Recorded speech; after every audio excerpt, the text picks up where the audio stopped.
Did you know that the hand that rocks the cradle is the hand that rules the world?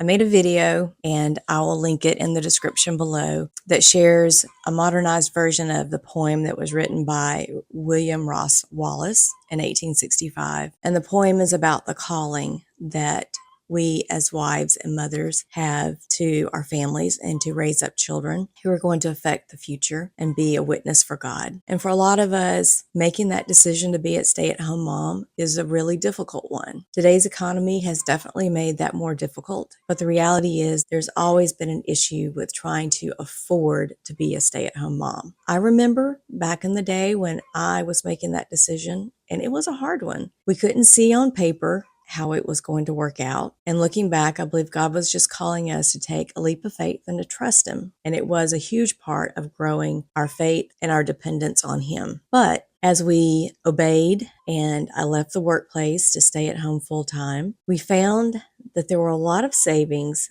that we could not have anticipated before we made that move. And I'm just going to share a few of those with you and wrap up the end of the video with some of the benefits that we also found as a result of making that change. Number one, and the most obvious, is that we would no longer have childcare fees. At that time, back in the early 90s, childcare was about $100 to $125 a week at a good daycare. So that alone was a savings of about $800 a month for 2 children. However, in today's world, prices are even higher than that. The second thing I realized was that I no longer had to have a work wardrobe, which means I didn't need dress clothes for an office. I didn't need a uniform to wear to work. And I didn't really have to have a closet full of clothes. We could just have fewer clothes overall, the entire family, because when you're at home, you have the ability to just pop in a load of laundry at any time during the day. So that makes it possible for my husband to have fewer clothes, myself to have fewer clothes, and obviously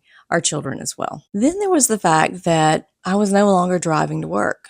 So that meant that I was not spending money on fuel on a daily basis with a commute. And for some people today, that commute sometimes is close to an hour one way. So couple that with current gas prices, even though they have come down some, that's an incredible savings. Another thing we saw, and this was part of the reason why I really felt pushed to stay at home, is the fact that we were spending a fortune on doctor visits. Now, if you've got children in daycare or if you have children in school, period, that the more that they're exposed to things, the more times you're going to find yourself in a doctor's office with respiratory infections and ear infections and whatever is going on. Our son, who was born premature, had a lot of respiratory issues, and that was one of the reasons, or that was the main reason, we were finding ourselves in the doctor's office. The medical bills were just becoming more than what we could handle. So making the decision to stay at home was a little easier. We also found out we were spending less money on convenience services. So no longer were we having someone come take care of our lawn, going to a drive-through car wash, laundry services, dry cleaning. All of these things were adding up. But since I was at home and these were things that I could do with the kids around, then taking care of those things at home was a savings that really did add up. Then we found ourselves spending a lot less money on eating out. Far fewer meals were being picked up at a drive-through just for the convenience, and because I was tired. Being able to cook at home meant our kids were getting the food that they needed. I was spending a lot less on the meal, and I actually knew what they were eating rather than serving them food that had been through the hands of someone else. Then the other big issue,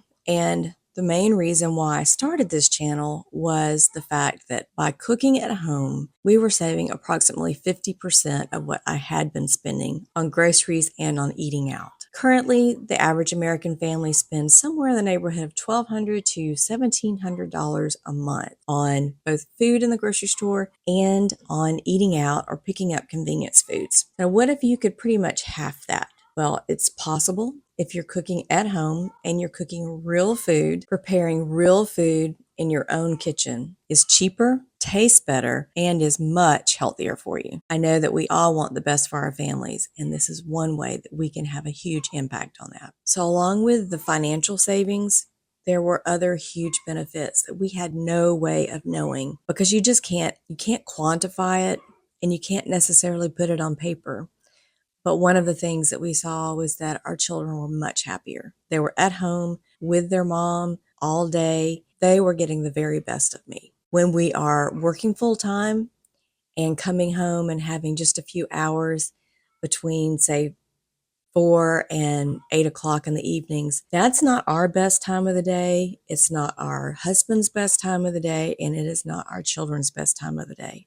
So essentially, we are all getting the leftovers. And most of us are not crazy about that. When I was working, I know they were not getting the best of me. Being at home also meant I had the time for making a menu, which meant I had a plan and I wasn't scrambling at the last minute to pull meals together.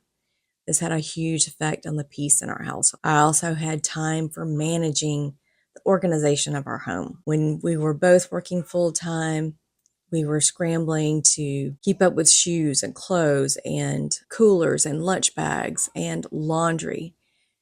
But by being at home, I was able to have the time and the energy to keep organization a priority. I also had the time to really get to know my children and know what their individual needs are. When your child is one of 10 in a preschool class or one of 30 in a public school class setting, the caregiver or the teacher simply does not have the time and the ability to know what the individual needs are for all the children in their class. They may have the best of intentions, but they can only do so much. When you're at home with your own children and you're teaching those children, you have the ability to see and to know and to try different things to meet the needs that each kid has. Then I also learned that by being at home throughout the week, I was able to take care of all those things that typically as a family we were doing on the weekends. I was able to take care of getting the grass cut during the week and the car washed and keeping up with the laundry so that when my husband was off on the weekend, we actually had time together to enjoy each other's company. And then one of the sweetest benefits was just the palatable peace that was in our home. My husband noticed this more than I did because I was living in it. But when he came home at the end of the day and he saw that his children were happy, there was a meal prepared, and he was able to walk in the door and not be hit with more work at the end of the day, we were all much happier and all enjoyed our evenings much more. So mamas, if you are staying at home right now and you're finding it hard financially, or if you are looking to be a stay-at-home mom and you're thinking that you would not be able to make it work financially, I hope this provides a little bit of encouragement that there are savings that you can experience by making that change. But understand too that this may not come without sacrifice. It might mean that you need to sell the bigger house that you're in and move to something smaller and simpler. Or it might mean that you need to sell a car and either buy an older one or maybe even go down to one vehicle for the household. But there are always more ways that we can find to save more money and to find a little bit of income on the side in order for our lifestyle to match the priorities that we claim. And mamas who have already walked this road like me, if you're a grandmother, our role is not over. We have the responsibility to come alongside our children as they're raising their children and to be encouragers and supporters and not contribute to the stress that they already have in their lives on a daily basis. Encourage you to encourage your children in their role as parents and to invest in your grandchildren's lives. Help them to learn the things that you wish you had had from your grandparents. Let's not use the excuse that we didn't have something modeled for us to keep us from modeling that for our children and our grandchildren. Let us all participate in being the hand that rocks the cradle, making our families a priority, raising up children in the Lord, and creating a home that everyone wants to return to. That's it for today, friend. Until the next video, I'm Hope, your savvy saver digital grandma. I want you to know that I'm here for you, and I want to encourage you in the roles that God's laid out for us. Love you, friend. God bless.